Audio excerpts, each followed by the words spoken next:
Bonjour à vous. Alors aujourd'hui, une vidéo pour vous parler de la CIA. Alors, si on se penche sur les activités de la CIA, on va prendre la crise des missiles de Cuba, hein. Il y avait à cette époque-là des négociations secrètes entre Fidel Castro et Kennedy. Et la CIA, évidemment, était contre ces négociations secrètes, puisque la CIA était totalement impliquée dans la poursuite de la guerre froide, et donc l'anticommunisme rabique. Et c'est le neveu du frère de Kennedy, donc Robert Kennedy, le fils de Robert Kennedy, qui raconte,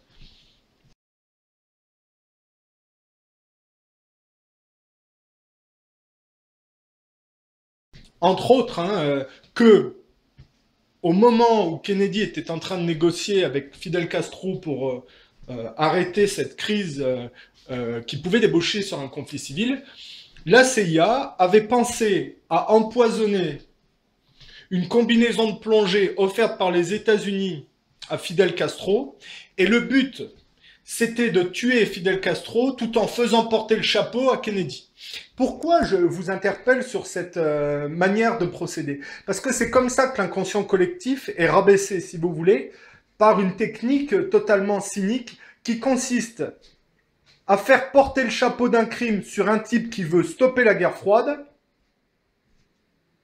tout en le remplaçant par un type qui va la continuer, la guerre froide. Vous voyez ce que je veux dire? Et c'est comme ça que... Parce que là, c'est une opération qui a raté, si vous voulez. Mais tout ce que fait la CIA est totalement dédié à ce genre d'infamie. Et,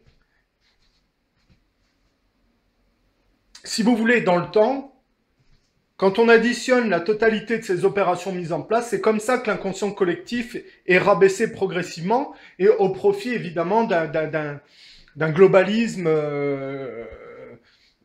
stérile et superficiel, si vous voulez. Tous les gens qui veulent stopper la superficialisation collective sont calomniés et on leur met sur le dos les crimes de ceux qui veulent les remplacer pour faire pire, si vous voulez.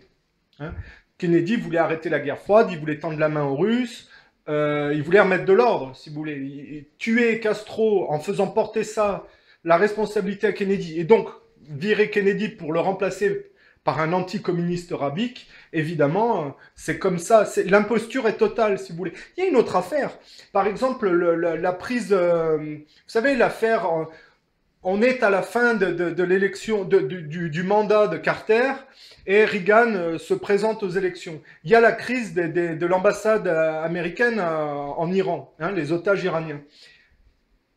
Pourquoi il y a eu une prise d'otage en Iran? Il y a eu une prise d'otage en Iran parce que, si vous voulez, Carter était contre le fait d'accueillir le Shah d'Iran aux États-Unis. Il avait toujours dit aux gens qui le poussaient à ça, comme Brzezinski ou Kissinger, ou McCoy, si vous voulez,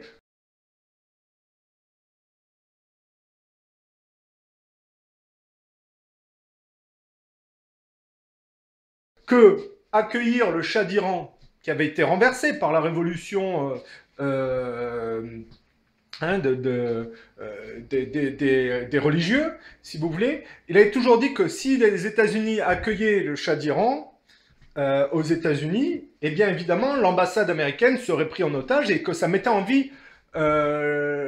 jeu la vie des ressortissants américains en Iran. Et Kissinger, Brzezinski ont toujours poussé pour qu'il accueille le Shah d'Iran. À un moment donné, à force de refuser, Carter s'est vu confronté au fait que le Shah d'Iran aurait été en danger de mort à cause d'un problème de santé, qu'il fallait donc l'accueillir. Quand il l'a accueilli, boum, les Américains ont été pris en otage.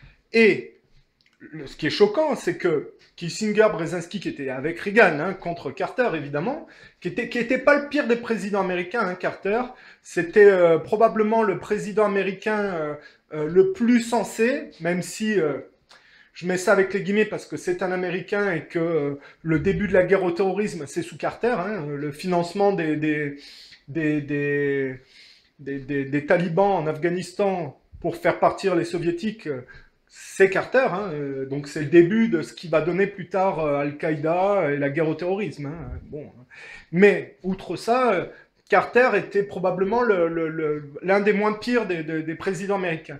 Eh bien, évidemment, l'administration Reagan avait négocié avec le régime iranien la libération des otages en cas d'élection, si vous voulez. Et c'est là-dessus que s'est joué, entre autres, hein, le fait que Carter n'ait pas fait de deuxième mandat, c'est à cause de cette crise de la prise d'otages, si vous voulez. Et tout ça avait été chapeauté. C'est qu'on voit bien que derrière la politique américaine, il y a toujours des gens qui se font passer pour des spécialistes, parce que celui qui avait raison sur la prise d'otage, c'était Carter. Mais on n'a jamais incriminé Brzezinski et Kissinger ou McCoy, si vous voulez, hein, McCloy, pour la responsabilité de ce qui s'est passé, ni Reagan pour avoir évidemment fomenté une prise d'otage totalement artificielle et passé pour un héros, si vous voulez. Hein. Tout ça, ça s'est fait dans le dos de Carter pour élire Reagan. Voilà. Et quand on sait que Trump s'inspire de Reagan et qu'il est parfaitement au courant et ce qu'il pense de Carter, si vous voulez, on peut se dire que il n'y a aucune raison de faire confiance, et j'espère que les Russes sont avisés là-dessus, aux Américains, parce que c'est totalement dans la lignée des manipulations de la CIA, si vous voulez, qui vont vers Israël au centre des impulsions. Hein, c'est-à-dire, tout ça c'est sioniste, et ça fait un gouvernement mondial unique avec Israël au centre des impulsions, après avoir dégradé l'inconscient collectif, et avoir remplacé des gens les moins pires par des salopards, si vous voulez, et des ordures. Hein. L'histoire de la combinaison de plongée empoisonnée pour faire passer l'assassinat de Castro sur le dos de Kennedy alors qu'il était en train de négocier si vous voulez, une réconciliation, évidemment, si vous voulez, c'est juste pour vous permettre de comprendre comment raisonnent ces gens-là, quoi. Les gens de la CIA sont des tarés, des ordures satanistes, si vous voulez, hein, des petites prostituées au service. Parce qu'en plus, ces gens-là, quand vous regardez, hein, ils ont toujours des références sataniques, si vous voulez. Hein, ils envoient, pendant la crise des missiles, 66 personnes à Cuba,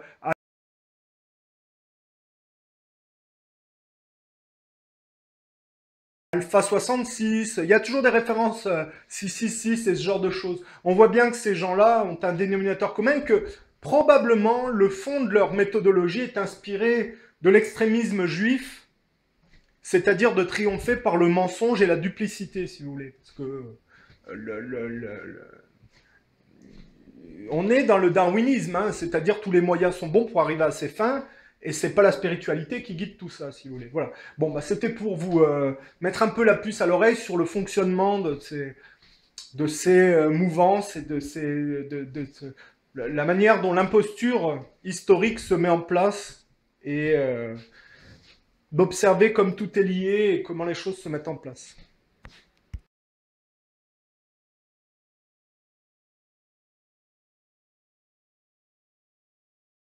One of the CIA agents under suspicion was a counterintelligence specialist named William Harvey. Could you tell this committee who the individuals were involving mafia chieftains or organized crime figures? As far as I'm aware, on that particular situation, it was William K. Harvey who was in touch with John Roselli, and it was Harvey and Roselli who were attempting to find, if I understood it correctly, some channel from Florida into Havana. Why was Harvey under investigation?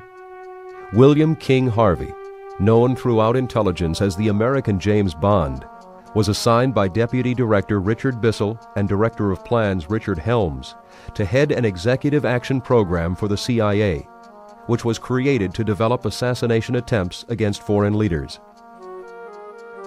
A mysterious man who was rarely photographed, William Harvey was famous for building a tunnel into Soviet territory in Berlin, what became known as Harvey's Hole. He was on a fast track at the CIA, destined for a role at the top of the agency. He had a great reputation for building a tunnel in Berlin, which produced a lot of information. though there's some suspicion now, based on newly available Soviet documents, that the KGB knew about the tunnel and was using it as means of sending disinformation to the West.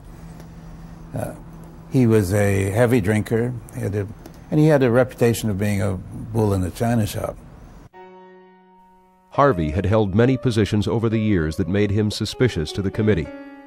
Besides his relationship with Roselli, he was one of only 3 people involved in a covert program to send false defectors into the Soviet Union, and was undoubtedly aware of Oswald's defection.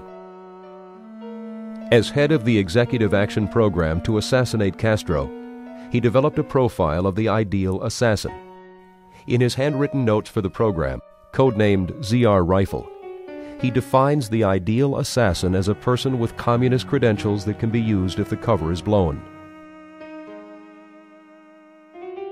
I talked to Harvey, and he told me that he trusted Johnny Roselli, that I could believe Johnny Roselli, after I filled him in on some of the things Roselli had told me.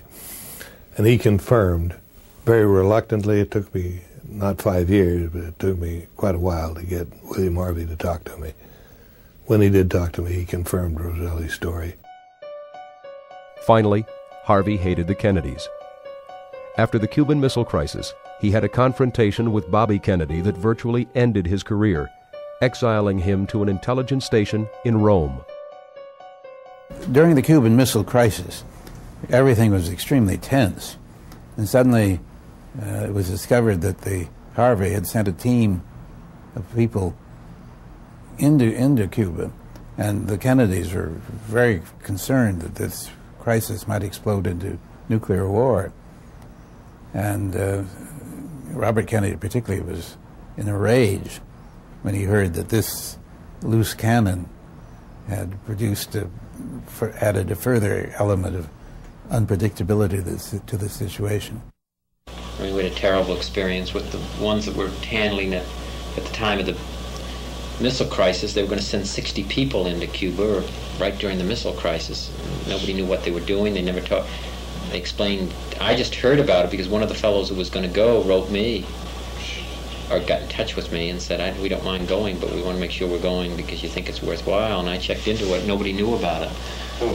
And then the CIA didn't. The top officials didn't, and we pinned it down to the fellow who was supposed to be in charge, and he said we planned it because the military wanted it done, and I asked the military, and they never heard of it. Oh my God. This is the same fellow who did put the tunnel under Berlin, and so he was, you remember that tunnel, 1948? They constructed a tunnel under and built it up into the intelligence office of which was a hell of a project. But he did that better than he did this. Of course, I was furious because I said, you're dealing with people's lives. And the best of the Cubans, and they're the ones that volunteer, and then you're going to go off with a half-ass operation such as this. We had a meeting at the Pentagon on it. I never saw him, I've never seen him since.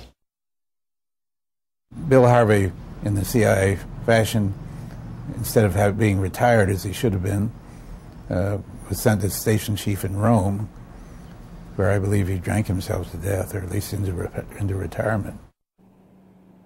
As the House Committee would learn, Harvey maintained his friendship with Johnny Roselli long after his exile to Rome.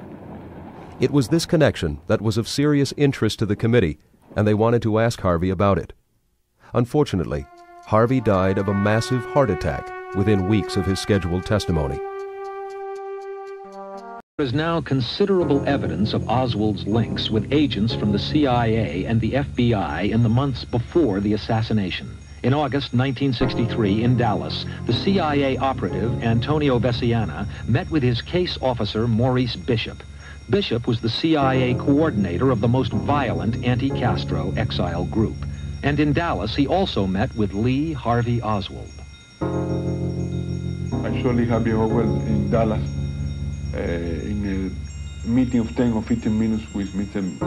Maurice Bishop in Dallas at that time. And you feel certain that Oswald was working with or associated with American intelligence? Well, at least he was associated with Maurice Bishop. And if Maurice Bishop was intelligence, he was working for the intelligence service in the United States, I don't doubt that he was working with him.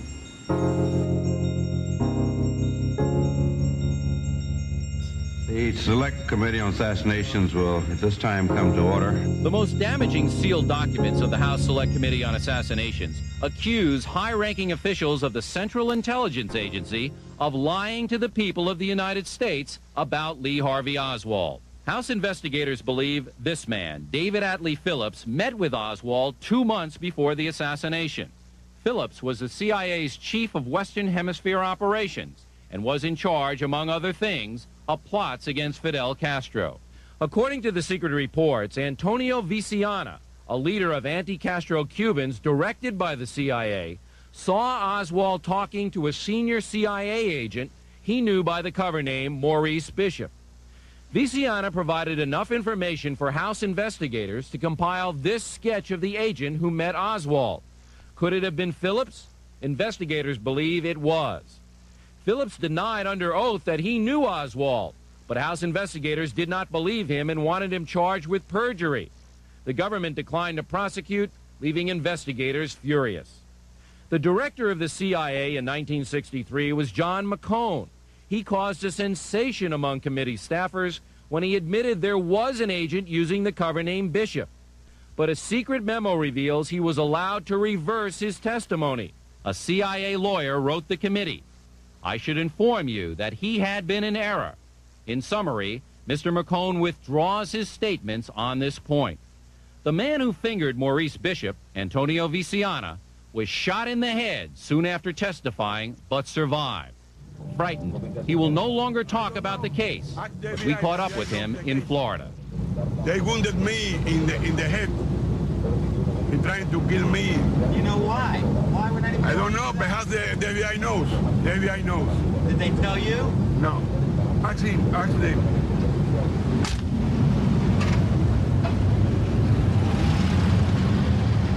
David Atlee Phillips died of cancer in 1988. Investigators believe Phillips was angry at JFK for botching the Cuban Bay of Pigs operation.